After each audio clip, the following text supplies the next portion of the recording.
Έχω δει μια τουαλέτα, δεν ανοίξα μια τουαλέτα. Τουαλέτα με 3 τρέι. Please. Please. Δέχομαι να χάσω έτσι. Ναι! Τύχω το 0,1% τον τάρανδο στο καινούριο Festive Lucky Block με 5 trades και gold. Δες το. Υπάρχει περίπτωση. Δες το. Δεν γίνεται. Δες το. Δεν γίνεται. Δες το. Δες το. Δεν αξίζει. Πάμε εδώ.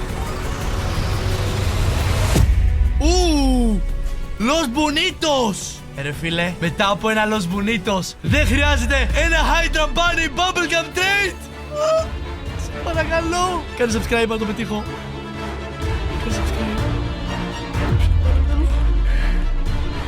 Θα γυρίσω και θέλω να δω Hydra Bunny. 0,1%, please.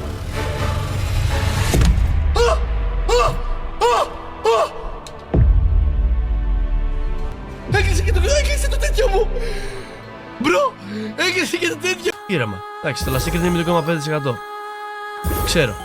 Ξέρω. What? Πόσα hotspot είναι αυτά, ρε?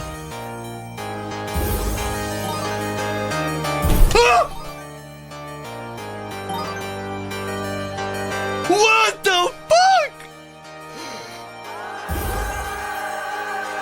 Το είπα, αλλά secret είπα!